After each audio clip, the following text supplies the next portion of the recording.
Welcome to Tales of Honor, a podcast with a mission to tell the true stories of every recipient of our nation's highest military award, the Medal of Honor. Hello, everyone, and welcome to today's episode of Tales of Honor podcast. I'm your host, Christoph Ambrosch, and today's episode is episode number 593.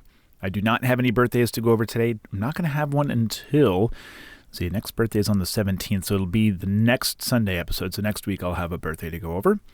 Also, one little bit of news I want to go over real quick, just giving you all a heads up of what we're going to do going into next month. So at the end of this month, the Veracruz Mexican campaign recipients are supposed to be done.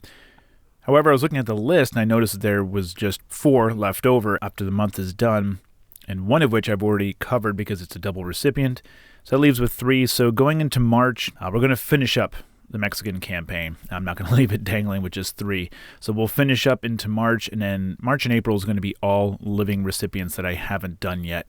That's not going to be enough to get them all done, but it's at least going to chip away at that. So just giving you a heads up as to what's going to be going on over the next couple months.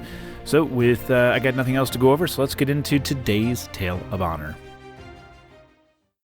Charles was born on the 13th of September, 1882 in Norwich, New York, and received an appointment to the U.S. Naval Academy after high school. He graduated with the class of 1906 and was commissioned to ensign after the required 2 years of sea duty. By the time Charles deployed to Mexico, he was a 32-year-old lieutenant, and it was his actions that would later earn him the Medal of Honor. The citation reads, "For distinguished conduct in battle, engagement of Veracruz, 22 April, 1914. During the second day's fighting, the service performed by him was eminent and conspicuous. He was conspicuous for the skillful handling of his company under heavy rifle and machine gun fire, for which conduct he was commended by his battalion commander."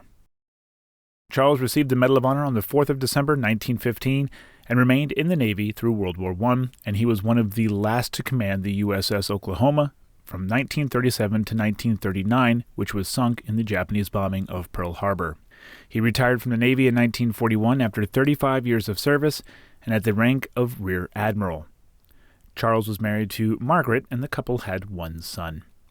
Charles Conway Hartigan died on the 15th of February, 1944, at the age of 61, and he is buried in Arlington National Cemetery, Section 3, Grave 2194-B. And that was the Tale of Honor. Thank you for listening to Tales of Honor, and if you enjoyed the show, please be sure to subscribe and tell your friends and family. Tales of Honor is written and produced by Christoph Ambrosch, and theme music is Loyalty and Duty by Floruz Music. If you have any questions, you can send an email to talesofhonorpodcast@gmail.com, and please be sure to visit talesofhonorpodcast.com for more episodes and information.